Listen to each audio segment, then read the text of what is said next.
예, 명절 가운데 있습니다. 그래도 오늘 또 나오셨네요, 많이들. 축복합니다. 오늘 말씀 보겠습니다. 오늘 본문이 몇 가지가 있는데요. 먼저 고린도전서 먼저 보겠습니다. 오늘 핵심 본문은 아닌데 이 본문을 먼저 좀 시작했으면 좋겠습니다. 고린도전서 13장 2절에서 3절 말씀 안 찾으셔도 됩니다. 고린도전서 13장 2절에서 3절 말씀 같이 한번 읽겠습니다. 앞에 보시고 시작. 내가 예언하는 능이 있어 모든 비밀과 모든 지식을 알고 또 산을 옮길 만한 모든 믿음이 있을지라도 사랑이 없으면 내가 아무것도 아니요 내가 내게 있는 모든 것으로 구제하고 또 내 몸을 불사르게 내어줄지라도 사랑이 없으면 내게 아무 유익이 없느니라. 다시 내가 예언하는 능이 있어 모든 비밀과 모든 지식을 알고 또 산을 옮길 만한 모든 믿음이 있을지라도 사랑이 없으면 내가 아무것도 아니요 내가 내게 있는 모든 것으로 구제하고 또 내 몸을 불사르게 내어줄지라도 사랑이 없으면 내게 아무 유익이 없느니라. 잠깐 두십시오. 잘 이해하셔야 돼요. 뭐가 나에게 예언하는 능력이 있어서 모든 비밀을 알아. 그리고 모든 지식을 알고 그리고 산을 옮길 만한 믿음도 있어. 계시와 지식과 믿음이 있어도 자, 뭐가 없으면? 사랑이 없으면 자, 여기서 내가 아무것도 아니라는 거예요. 그 예언과 지식과 비밀과 믿음이 아무것도 아니라는 얘기가 아니라 그런 게 있어도 나를 통해 그런 게 막 나타나도 나는 사랑이 없으면 나는 I am nothing. 나는 아무것도 아니야. 따라하겠습니다. 나는 아무것도 아닙니다. 사랑이 없으면.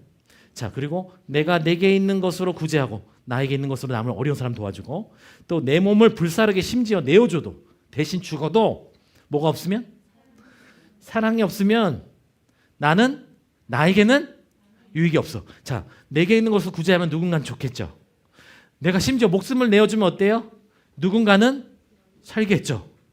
그런데도 누구에겐 유익이 없어요? 사랑이 없으면 나한테는 뭐가 없다? 유익이 없다. 이해가 되세요? 이 말 잘 이해하셔야 됩니다. 자, 나를 통해 엄청난 일들이 일어나고 내가 엄청난 지식이 있고 막 내가 믿음이 엄청나가지고 산을 옮기고 막 사람 병을 고치고 그런 일이 심지어 일어나도 나에게 사랑이 없으면 나는 nothing. 그리고 내가 엄청 대단한 일을 하고 사랑을 막 보여주는 행동을 해도 속에 사랑이 없으면 아무 유익이 없다. 아무 의미가 없다.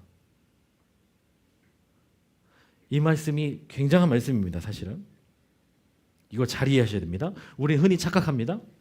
나에게 저 사람에게 줄 빵이 있고 저 사람에게 줄 혹시 돈이 있고 누군가에게 가르쳐줄 어떤 지식이 있고 심지어 영적으로 예언의 말씀이 내게 주어져. 어떤 사람에 대한. 그러면 우리는 어떻게 생각해요? 내가 저 사람보다 좀 낫지. 내가 저 사람보다 우월하다 생각합니다.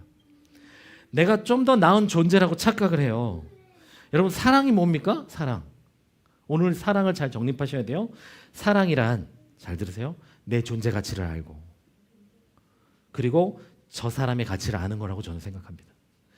행위, doing이 아닌 어떤 기능이 아닌 그 사람의 존재로 가치를 아는 거야. 소중한 걸 아는 거야.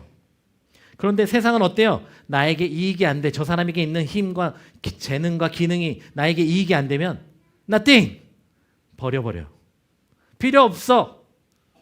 더 이상 이용 가치가 없어. 너는 나에게 소중하지 않아. 이건 사랑이 아니라는 거예요. 사랑은 뭐예요? 존재만으로도. 따라하겠습니다. 존재만으로도. 소중하다는 것을 아는 거예요. 그게 사랑이에요. 그런데 이런 사람들이 있어. 나만 중요한 사람이 있어. 이런 사람은 은사를 받잖아요. 믿음과 능력을 받으면 더 자기중심적이에요. 그래서 온갖 자기가 다 우월한 줄 알아요. 잘 들으십시오. 여러분이 혹시나 신앙생활하면서 세상 살면서 깨달은 거, 여러분이 가진 믿음, 특별한 계시, 당신이 대단해서 주는 게 아니에요. 도리어 왜 주시는 거예요?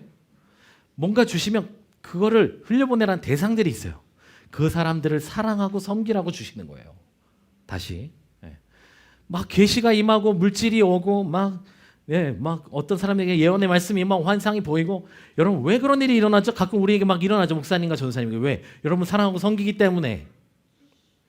여러분이 얼마나 중요하고 사랑스러운 존재인지 알으라고 주시는 거예요. 아멘. 저는 우리 교회가 이런 은사에 대해서 좋은 건강한 기준을 가진 교회가 되었으면 좋겠습니다. 아멘. 따라하겠습니다. 존재로서 사랑할 줄 알아야 한다. 제가 수백 번 얘기한 예하지만 크리스 베르톤 목사님, 미국의 베델교회, 미국의 예언 사역, 그 베델교회의 예언 사역을 세운 분이에요. 그 크리스 베르톤 목사님이 언젠가 한번 예언하는 걸 봤는데 어떤 사람한테 You are a holy man 이랬어요. 그 사람이 막 성령을 받고 나중에 간증을 했는데 몇 년 뒤에 크리스 베르톤 목사님 찾아왔는데, 당신이 나에게 You are holy man이라고 해서, 그 당시 나는 약물 중독에 빠져 있고 패배자였고 결혼도 못했고 직장도 없었는데 당신의 말을 듣고 성령이 내게 임해가지고 나는 지금 결혼했고 직장도 있고 나는 치유되었습니다. 그러니까 예언 사역이라는 건 뭐냐면 뭐 하나님의 음성을 들었습니다, 환상 봤습니다, 이게 중요한 게 아니에요. 내가 깨닫지 못하던 저 사람의 소중함을 하나님의 시각으로 보게 되는 거예요. 제가 경험한 예언 사역은 그런 거예요. 지가 잘났다고 뭘 봤습니다, 뭐 어쩌습니다, 뭘 맞췄습니다, 좋아하고 남이 잘못된 거 맞췄다고 즐거워하는 사람도 봤어요. 그거는 점쟁이인 거지 예언 사역이 아닙니다. 예언 사역을, 제가 경험한 예언 사역은 내가 생각지도 못했어. 저 사람이 얼마나 귀한 사람인지 그냥 적당히 귀한 사람인 줄 알았는데 주님은 너무 사랑하신다는 거예요. 제가 경험한 예언 사역은 그런 거예요. 따라서 나는 저 사람이 마음에 안 들어도 하나님은 저 사람을 끔찍하게 사랑하신다. 이게 예언 사역이더라고요, 제가 보니까. 근데 예언 사역이 중요한 게 아니라 성경이 그래요. 하나님은 나 원수 같은 사람들도 끔찍하게 사랑하세요. 예수님 돌아가시면서 뭐라 그랬어요? 뭐라 그랬어? 아이고 그러셨어? 예수님 돌아가시면서 뭐라 그랬어요? 저들을 용서해 주십시오. 지들이 뭔 짓을 하는지 알지 못합니다. 얼마 전에 찰리 커크라는 사람이, 그분은 미국의 우파 목사님은 아니에요. 우파 어떤 강연가로 알려져 있습니다. 그리고 이제 정치적인 분이에요. 사실은 트럼프 쪽입니다. 저는 이분들을 완전히 지지하지는 않습니다. 그런데 그 사모님이 한 일이 위대한 거예요. 자기 남편을 죽인 사람을, 사실 내 남편은 그런 사람들이 변화되기를 원했다. 그러면서 그 사람을 용서한다. 왜냐하면 예수님이 십자가에서 십자가에 못 박는 자들을 용서하셨기 때문에 나는 그를 용서한다 라고 했을 때 한 10만 명이 모여 있었는데, 추모 예배 때 많은 사람들이 눈물을 흘렸습니다. 그 사모님이 참 귀하셔요. 그러면서 그 남편의 사역을 이어가는데 남편은 공격적이에요. 막 그러니까 이 동성애자 막 이런 분들이 미워할 수밖에 없어. 너무 공격적인 느낌이 있어요. 근데 진리를 지르라고 말했을 뿐이에요, 사실은. 그분은 정말 신앙으로 미국이 회복되기를 원했어요. 근데 제가 느낄 때는 너무 셌다는 느낌은 있습니다. 근데 그 사모님은 항상 이분이 막 강하게 얘기할 때도 옆에서 강연할 때 조금 옆에서 절충해서 막 얘기해주고 그랬어요. 보완책을 막. 그러니까 찰리코가 막 얘기하다가 옆에 사모님이 딱 얘기하면 제가 왜 저러지? 근데 사모님이 중재를 해주는 거예요. 저는 사모님이 아마 그 사역을 더 귀하게 하실 거라고 생각을 해요. 정치적인 건 제가 모르겠습니다. 제가 찰리 커크라는 분을 연구하기 위해서 영상을 엄청 많이 찾아봤어요. 그런데 이분이 말한 참 귀한 가치들도 많아요. 그런데 좀 안타까운 것은, 그러니까 그 반대쪽에 있는 분들을 이렇게 수치스럽게 하고 하는 것이 그렇게 좋은 건 아니거든요. 근데 그런 부분에서 저는 반대합니다. 그런 식의 사역을. 하지만 저는 그것도 순교가 아닐까 하는 생각은 합니다. 정치적인 게 엮여 있기 때문에 제가 함부로 발언하기는 좀 어렵습니다. 그런데 그런 부분이 있어요. 목사로서 저에게 여러분에 대한 말씀을 주시고 때로는 여러분의 영적 상태를 보여주시고 하는 것은요, 여러분보다 제가 우월해서가 아니에요. 여러분을 사랑하고 섬기라고 계속해서 부어주시는 겁니다. 사랑하는 법을 배우라고. 아마 여러분도 마찬가지일 겁니다. 제가 여러분이 평신도건 주의 종이건 말씀을 전하는 자이건 예언의 능이 있건 이것을 명심하십시오. 내게 주신 말씀, 내게 있는 재능, 능력이나 은사로 나 자신을 평가하거나 우월감을 갖지 마십시오. 내가 누군가에게 전할 말씀이 있거나 누군가를 가르친다고 해서 내가 특별한 존재인 것이 아닙니다. 더 나은 것도 아니에요, 그들보다. 내가 말씀을 전달하는, 예언을 전달하는 대상자들에게 우월감을 가져서는 안 됩니다. 그래서 제가 어떤 목사님이 예언할 때 무릎을 꿇고 예언해줘요. 오버한다 그럴 수도 있는데요, 겸손의 표현인 거예요. 예언하는 사람, 가르치는 사람은 가르침을 받는 사람, 예언을 받는 사람, 사역을 받는 사람을 업신여겨서는 안 됩니다. 하나님 말씀 전한다고 해서 내가 하나님이 아니에요. 그런데 전달자일 뿐이에요. 그런데 착각하는 게 있어요. 제가 예언 사역을 해보니까 때로는 주님의 그 감정과 이 사람을 향한 주님의 마음이 나에게도 흘러와서 눈물이 나기도 하고, 나도 같은 주님의 마음처럼 아픔이 막 올 때도 있어요. 그러면 내가 하나님인 것 같고, 이게 착각할 수 있어요. 그러면서 어떤 사람을 저는 예언 사역을 통해 하나님이 사람 책망하는 거를 자주 보지 못했습니다. 그런데 그럴 때 내가 자기가 하나님인 줄 알고 착각하고 막 나대는 인간들이 있어요. 정신 차려야 돼요. 내가 아니에요. 나도 똑같은 인간인데 뭘. 인간이 하나님 말 전하는 것 자체가 말이 안 되는 거예요. 그래서 굉장히 겸손해야 되고 굉장히 조심해야 되는데, 가끔 그런 칼춤 추는 사람들이 있어요. 내가 하나님인 줄 알고, 내가 엄청난 계시가 막 임하면 내가 막 하나님인 줄 알고 잘난 줄 알고 막 이렇게 나대는 인간들인데 조심해야 돼요. 내가 아니에요. 아멘. 영적인 지식이나 은사, 이 영적인 세계에서 받은 것은 축복이지 내 마음대로 해도 되는 어떤 영적 무기가 아닙니다. 순종하는 거예요. 그래서 환상을 보거나 어떤 음성을 들을 때 조심해야 돼요. 내게 어떤 권한이 없을 때 함부로 말해도 안 되고, 하나님 말하라고 하지 않았으면 말하면 안 되는 거예요. 그냥 그저 기도해 줘야 하는 거예요. 근데 너 이거 말했으면 좋겠다라고 너무 강하게 할 때는, 교회 안에서는 이제 훈련 받으면서 여러분들 중에 전 제발 그런 일이 좀 있었으면 좋겠어요. 환상 보거나 음성 듣는 사람이 없어. 목사님한테 물어보고 전달하고 훈련 받고, 제발 좀 그런 게 좀 있었으면 좋겠어요. 근데 우리 교회 잘 없어요. 그래서 맨날 목사님하고 사모님만 보고, 어쨌든 볼 때를 대비해서 미리 말씀드립니다. 그런 게 있으면 나를 섬기는 대상을 위해서 주신 것이지 나를 위해서 주신 게 아니기 때문에 겸손해야 돼요. 오히려 감사해야 돼요. 저 사람에게 말을 전하는 걸 나를 전달자로 사용해 주셔서 너무 감사합니다.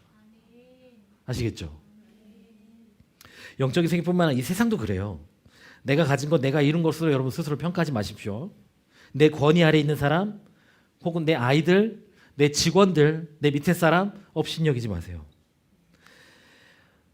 존재로 봐야 돼요. 존재로. 수아레즈라는 축구 선수가 있어요. 우리나라 사람들은 별로 안 좋아하는 축구 선수 중에 하나입니다. 왜냐하면 옛날 몇 년도죠? 월드컵 때 16강인가 32강에서 우루과이랑 붙었는데 수아레즈가 하여튼 막 온갖 그걸 해가지고 우리가 졌어요. 아주 기분 나쁜 선수예요. 근데 되게 잘해요, 축구를. 바르셀로나에서 메시랑 뛰다가 지금은 미국에서 메시랑 같이 뛰고 있어요. 이제 나이가 많이 들어가지고. 그런데 수아레즈 알지? 수아레즈가 얼마 전에 뭐 또 우승을 했나 봐요. 막 기쁨에 차가지고 자기가 막 골을 넣고 엄청난 업적들을 하고 상을 받고 집에 딱 돌아왔어요. 와이프가 막 축하해 줄 줄 알았는데 와이프가 덤덤하게 왔어? 너 왜 나를 이렇게, 세상 사람들은 나를 보고 막 미쳐 날뛰는데 너는 왜 이래? 그때 와이프가 차분하게, 너네 나 남편이잖아. 너가 한 거 축하해, 잘했어. 그런데 너의 존재는 그냥 우리 애기 아빠고 너는 내 남편이야. 너는 그냥 나의 수아레즈야. 그 정신을 번쩍 차렸어요. 맞다. 그 인터뷰 때 얘기를 한 거예요. 그렇지, 나는 내가 어떤 일을 했다고 해서 내가 뭐 슈퍼맨이 되는 게 아니라 나를 존재로서 아는 내 아내는 나를 그저 사랑하는 거야. 내가 한 일로 이래 나를 사랑하는 게 아니라. 아멘. 이게 되게 중요한 거예요. 이 수아레즈 아내가 참 괜찮은 사람이에요. 수아레즈는 좀 재수 없어요, 축구할 때. 근데 그 와이프는 내가 보니까 사람이 괜찮은 사람이에요. 존재로서 남편을 보는 거예요. 여러분도 존재로 보셔야 됩니다. 그래서 여러분 존재로서 하나님의 자녀, 여러분 이 세상에 축복의 통로예요. 여러분 그런 존재예요. 잊지 마십시오. 여러분은 전달자예요. 김동호 목사님 이런 얘기했어요. 나는 스피커다. 소리를 내는 스피커예요. 우리 스피커요. 스피커의 성능이 좋아요. 한 대로도 400명이 커버 가능한 스피커입니다. 100만 원짜리. 나는 좋은 스피커인가? 하나님의 말씀을 전하고 또 나대지 않고 존재로서 사람들을 사랑하는 나는 좋은 스피커인가? 나는 그저 도구일 뿐이라는 걸 여러분 알아야 됩니다. 아멘. 여러분이 주신 것을 감사하시고 소중하게 생각하십시오. 목회자는 성도를 사랑해야 돼요.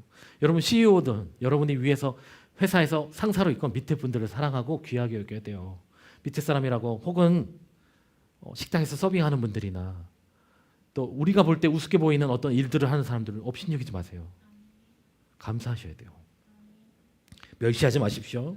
하나님의 사람이라면 더 그래야 돼요. 함부로 대하면 안 됩니다. 특히 집안의 아이들. 감정의 풀이로 사용하면 안 됩니다. 회개합니다. 저도. 되게 중요한 거예요. 그래서 오늘 말씀의 핵심입니다. 우리가 해야 될 것은 뭐냐면 오늘 첫 말씀이 뭐였어요? 아까 읽은 말씀이 우리가 사랑이 없으면 안 된다 그랬죠? 그래서 우리가 해야 되는 것이 뭐냐면 나를 통해 놀라운 일들을 행하는 거 아무것도 아니에요. 하나님 돌도 쓰실 수 있어요. 때가 되면 여러분들을 막 예언을 할 수도 있고 말씀을 전하는 자리에 서게 할 수도 있고 회사에서 갑자기 생각지 못하게 전도를 하시거나 사람들 앞에서 간증을 하실 수도 있고 어디 세상에 그 높은 곳에 상을 받을 수도 있고요. 여러분 모르는 거예요. 그렇죠? 하나님 여러분 통해 그런 거 다 할 수 있어요. 그럼 믿는 자로서 우리가 해야 될 건 사실 뭐냐? 스스로를 돌아보고 하나님은 말씀 앞에 서는 거예요. 사실 오늘 말씀의 핵심이 그겁니다. 계속해서 말씀을 보고 매일 여러분 말씀을 묵상하고 말씀 앞에 서야 돼요.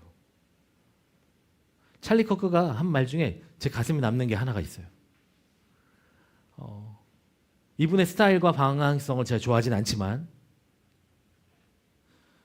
이분이 했던 말 중에 하나가 있어요. 매일 말씀을 묵상하십시오. 매일 말씀을 읽으십시오. 그리고 매일 거기에 순종하십시오. 크리스천은 다른 거 없어요. 말씀으로 살아가는 사람이에요. 목회자는 말씀을 공부하고 묵상하고 그래야 돼요. 좋은 목사님은요. 저는 그렇게 생각합니다. 좋은 목사님은 말씀의 달인이 되고 자기만의 그 말씀의 해석이 있어야 돼요. 그래서 뚜렷한 철학이 드러나는 게 좋아요. 설교를 통해서. 그러려면 말씀의 달인이 돼야 돼요. 그 유명한 수학 강사분이 그런 얘기를 했어요. 프로야구 선수들 혹시 손흥민 이런 사람들이 그 공을 그렇게 찰 줄 몰라서 이렇게 칠 줄 몰라서 수백 번 수천 번 연습하냐 아니라고. 근데 우리는 한 번 풀고 나 풀 줄 아네 하고 넘어가잖아요. 그러면서 그분이 한 얘기가 뭐냐면 계속 연습해야 된다. 실수하지 않기 위해. 운동선수도 마찬가지예요. 목사님도 마찬가지예요.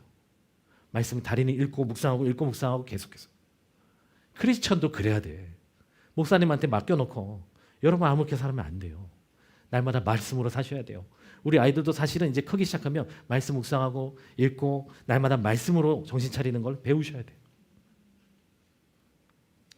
특히 목회자들이 이게 문제가 되는 게 뭐냐면 누굴 위한 말씀은 잘해. 성도를 위한 말씀은 잘 준비해. 본인을 위한 말씀은 안 해요. 그게 문제야. 이 말씀은 누구에게?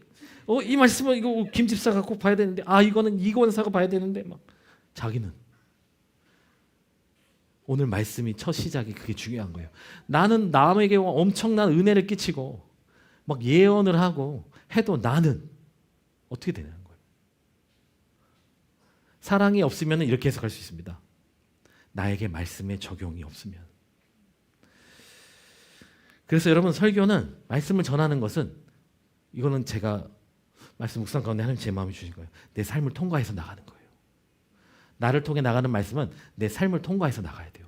목회자는 특히 목회자는 크리스천은 다 그래야 되지만 말씀 앞에 투명해야 돼요. 내가 읽는 말씀, 듣는 말씀 그 앞에서 나를 비춰보고 변명하지 말고. 그래서 영성의 핵심, 오늘 설교의 핵심은 이것입니다. 말씀이 내 삶을 통과하게 하시고 우리 자신의 십자가의 은혜에 계속 노출하십시오. 내 문제가 드러납니다. 가끔. 드러났을 때 그것을 빨리 혐의를 인정해요. 변명하지 말고 십자가 앞에 서는 거예요. 그런데 우리가 잘하는 것이 뭐냐면 십자가 앞에서 변명하는 거예요. 변호사가 됩니다. 스스로. 아니 그건 이거 아니고 우리 애들이 저에게 제가 딱 정확하게 혼내는데 변명하면 저는 가만히 안 놔둬요. 변명하는 게 다 보이거든요. 근데 하나님도 똑같아요. 다 하셔요. 십자가의 변화의 능력 앞에서 여러분을 노출하고 끊임없이 변화를 받으셔야 돼요. 말씀 앞에. 그리고 끊임없이 들으십시오. 끊임없이 말씀 묵상하시고 하나님 이 말씀을 통해 나에게 뭐를 말씀하기 원하십니까? 하나님 오늘 일어난 일을 통해 나에게 무엇을 말씀하기 원하십니까? 끊임없이 성령님께 들으세요. 제가 요즘 조깅을 하는데 요즘에 그래서 참 뜻하지 않게 무릎이 안 좋아요. 제가 몸무게가 무겁다 보니까 갑자기 뛰니까 걷던 애가 차만 타고 다니고. 그러던 애가 갑자기 뛰니까 무릎이 아파. 무릎 보호대를 샀어요. 제가 무슨 골프채 100만 원짜리 산 것도 아니고 무릎 보호대 19,000원짜리 8,000원인가요? 무릎 보호대. 김남일이 광고하는 거 살려다가 비싸가지고 더 10,000원 더 싼 걸로 샀어요. 근데 뛰다 보니까 핸드폰이 막 손에 덜렁덜렁 거리는 거예요. 그래가지고 복대 같은 거 이렇게 핸드폰 넣는 거 하나 샀어요. 그것도 10,000 얼마예요. 네. 목사님 이 정도로 검소합니다. 골프 안 쳐요. 평소에 안 치고요. 어떤 분들은 그래요. 그래도 골프 치는 분들하고도 대화하고 전도도 해야지. 괜찮아요. 누군가 하겠죠. 안 해도 돼요. 네. 저는 조깅 전도를 하겠습니다. 네. 지들이 나 만나고 싶으면 조깅하러 오든지. 네. 뭐 알아서 하라 그래요. 네. 골프 치는 목사님 많으니까. 할렐루야. 제가 고작 해야 그 정도 합니다. 네. 그런데 조깅하면서 나 뭔 얘기하려고 그랬지? 미안하다.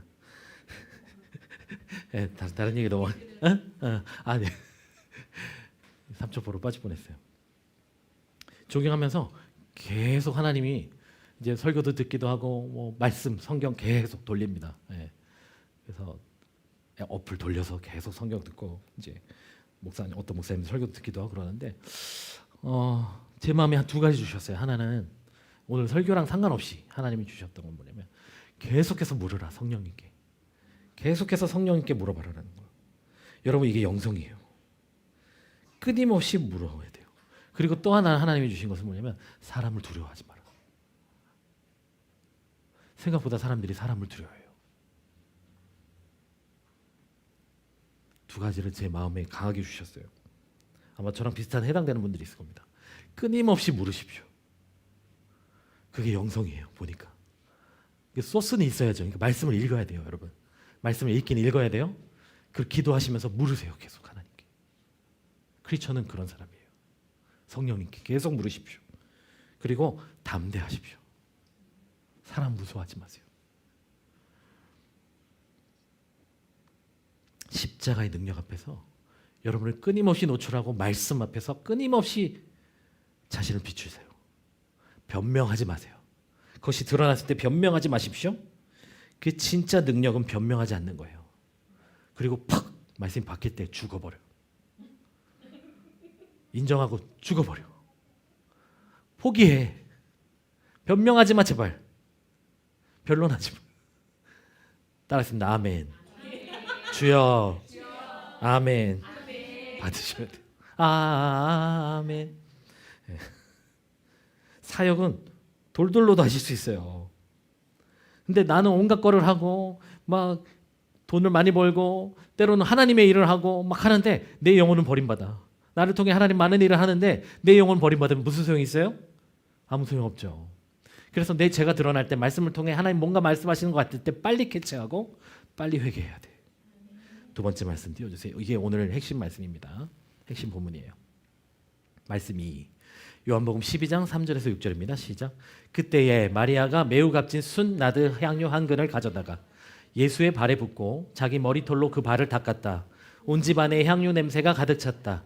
예수의 제자 가운데 하나이며 장차 예수를 넘겨줄 가룟 유다가 말하였다. 이 향유를 300데나리온에 팔아서 가난한 사람들에게 주지 않고 왜 이렇게 낭비하는가? 그가 이렇게 말한 것은 가난한 사람을 생각해서가 아니다. 그는 도둑이어서 돈자루를 맡아 가지고 있으면서 거기에 든 것을 훔쳐내곤 하였기 때문이다. 누구 얘기예요? 가룟 유다가 이게 지금 첨부가 붙였죠. 이 가로 6절이 붙었는데 순전한 나들을 예수님에게 부은 자에게 갑자기 막 뭐라 했어요. 누가? 가룟 유다가. 그러면서 야, 저 돈이면 가난한 자를 도왔어야지. 예수님 몸에 부었다고 낭비했다고. 여러분 희한하죠? 그리고 뭐라 그래요? 왜 이렇게 낭비하는가 하면서 이렇게 한 것은 성경이 이제 첨부해 줍니다. 그가 예수님의 그 헌금을 예수님께 들어간 헌금들을 도둑질하는 자였음을 말씀합니다. 예. 희한해요. 제 지난주에 그런 말씀 드려서 어떤 분들은 마음이 어려웠을 수도 있어요. 어떤 분이 금을 그거는 저도 못해요. 저도 그거 쉽지 않아요. 저도 집에 찾아보면 금이 어디 남아 있을지 모르겠어요. 근데 그거를 누군가한테 한다거나 헌금을 한다거나 쉽지 않은 겁니다. 그런데 그렇게 믿음 있는 분들은 그렇게 해서 또 하나님께 상을 받는 거예요. 그런데 한 가지 중요한 게 있어요. 불신앙은 이런 꼴을 못 봐요. 이걸 뭐라고 하면 낭비라고 말해요. 어떤 분들은 우리 성도 중에 그런 분은 없겠지만 금을 팔아서 목사님 어려우니까 드렸다. 그런 얘기 들으면 뭔 낭비야? 이럴 수도 있지만 믿음으로 하나님께 하듯이 해서 상을 받는 이도 있습니다. 중요한 건 가룟 유다는 어땠어요? 눈앞에서 거의 3천만 원 돈 되는 한 여인의 결혼 자금 이상 되는 퓨어 나대예요. 완전 순전한 거, 안 섞인 거 아무것도. 보니까 무슨 낭비하는 거야? 가난한 자에게 줬어야지. 근데 그가 이렇게 화를 낸 것은 뭐 때문이라고요? 자기에게 숨겨진 죄가 있기 때문에. 그것을 반대로 물질의 돌파를 향해 하나님이 나를 향해 뿌리고 있는 저 사람을 보면서 화가 나는 거예요. 왜? 내가 그걸 돈괴에 넣었으면, 돈으로 팔아서 돈괴에 넣었으면 내가 차지할 텐데 내가 차지하지 못하니까 화가 난 거예요. 여러분 살면서 여러분 화가 왜 납니까? 화가 나는 사람은 잘 생각해 봐야 돼요. 내가 왜 화가 나는가? 가룟 유다가 화가 난 이유는 본인의 죄에 대한 수치심을 느껴서 그런 거예요. 이해가 되세요? 나는 저렇게 못하는데, 난 도둑놈인데 어떻게 저걸 다 부어드리지? 몸에다가? 미친 거 아니야? 낭비 아니야? 아, 저 돈 나 줬으면 내가 더 잘 쓸 텐데. 그는 돈을 갈망하는 사람이에요. 여러분, 그 여인을 보면서 화가 날 때 가룟 유다는 회개할 기회를 가졌어요. 왜? 나의 수치심과 죄가 드러나요. 여러분, 숨겨진 죄가 있으면요 언젠가 드러납니다. 여러분 버리지 못하는 죄가 있으면 꼭 여러분을 부끄럽게 하는 어떤 예배자들이 여러분 앞에 나타날 거예요. 그때 뭘 해야 돼요? 화내지 말고, 시기하고 질투하지 말고 뭐 해라? 내 수치심을 회개해야 돼. 내가 왜 수치스러운가? 은밀한 죄를 지어서 예수님의 돈을 가로채는 사람이 주님 앞에 삶을 드리는 모습을 볼 때 화가 나. 내가 막 화를 내면서 그거를 깽판을 놓는 거예요. 하나님의 은혜의 자리에서 여러분 그러지 마시기 바랍니다. 최근 몇 년간, 특히 최근 3년 안에 수많은 기독교 리더들이 쓰러졌어요. 특히 오순절 진영. 탁월한 설교와 사역을 이룬 분들입니다. 그런데 은밀한 죄들이 있었어요.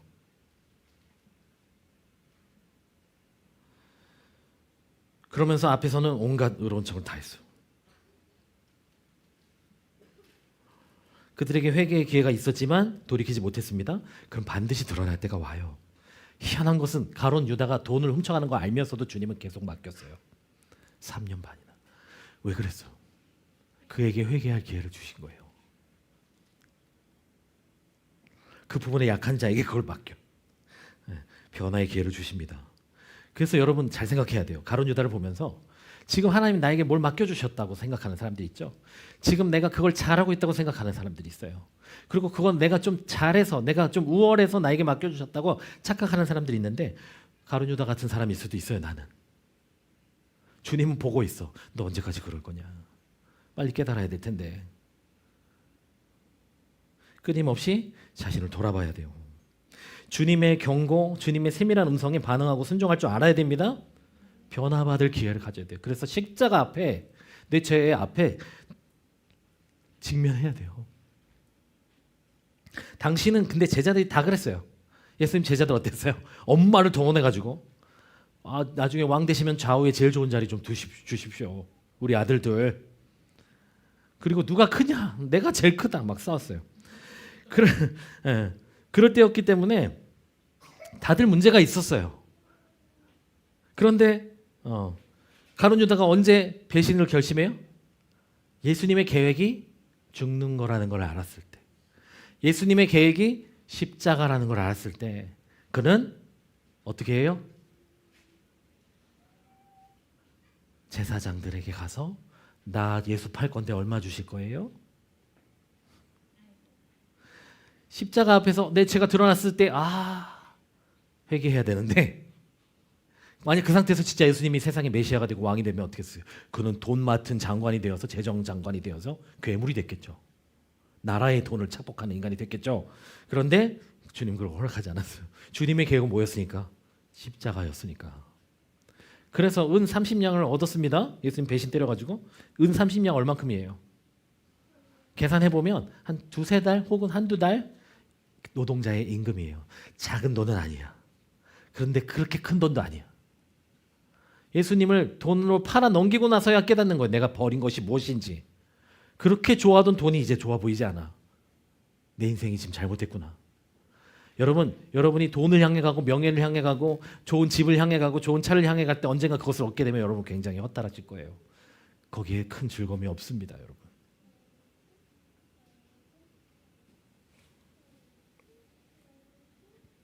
여러분 무엇을 위해 사세요? 무엇을 위해 사세요? 세상에 즐거운 거 별로 즐겁지 않아요. 여러분 못 해본 거 뭐 있으세요? 내가 그것만은 해보리라. 뭐 있어요? 해도 즐거울까요? 좋을 수도 있죠. 네, 좋을 수도 있는데 따라했습니다. 별거 없다. 네. 제가 한 40 몇 년 살아보니까요. 예배 외에는 그 즐거움이 지속되는 건 없어요.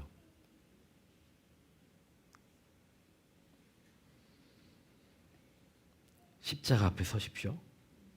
내 생각과 다른 하나님의 뜻과 여러분 탐욕스러운 내 자아와 대면해야 돼요.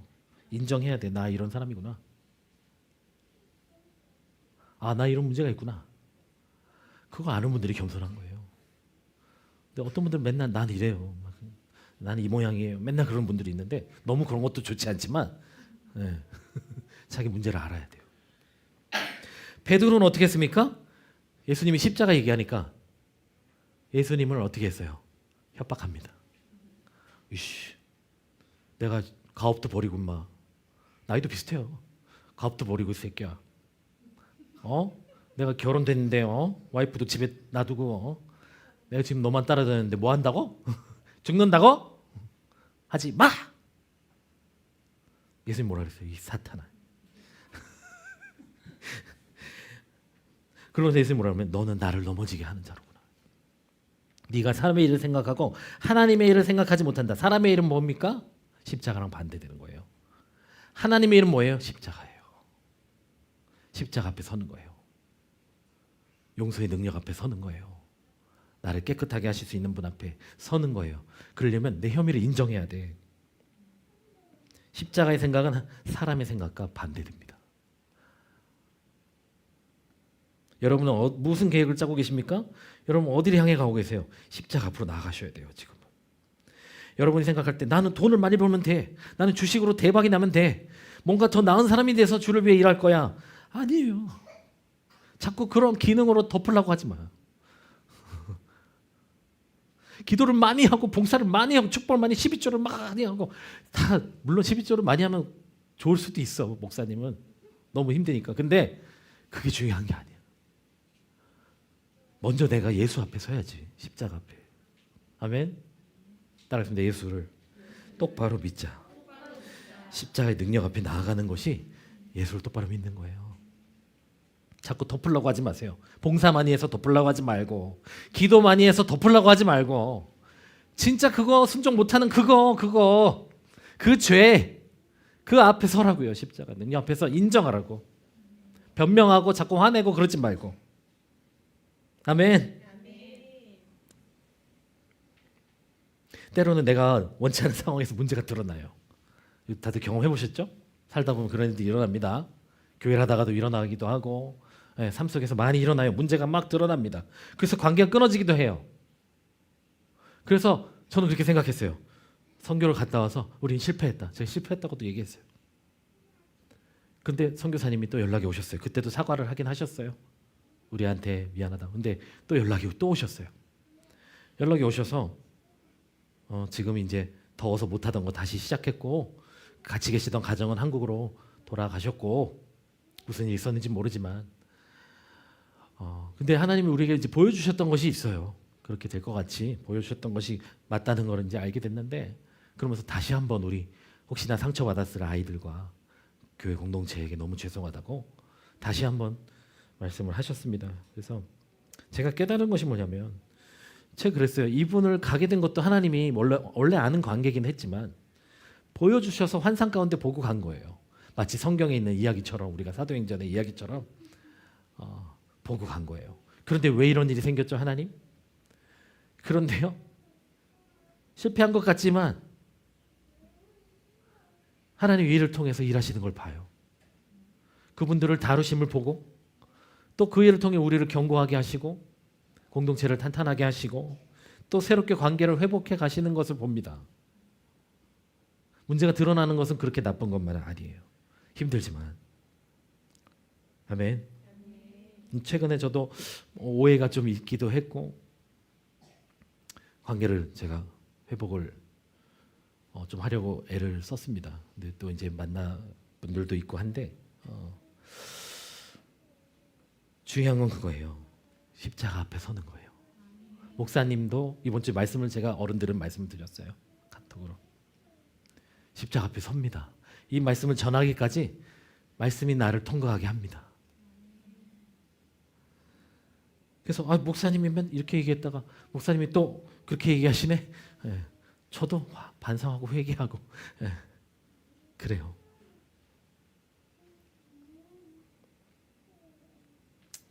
십자가 앞에 선다는 거, 제자 훈련 받는다는 거, 멘토링을 받는다는 거, 훈련 받는다는 것은 이런 거예요. 예수님이 모델이에요. 세 번째 마지막 말씀입니다. 빌립보서 잘하시는 말씀이에요. 2장 6절에서 9절 곧 끝납니다.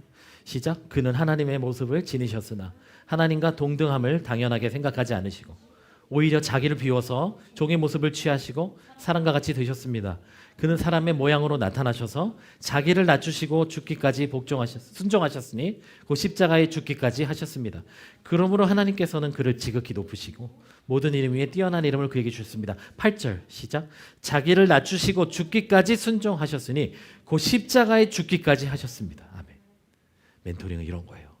예수님이 십자가를 받아들이셨어요. 여러분 이걸 아셔야 돼요. 이 얘기만 하고 마칠 거예요.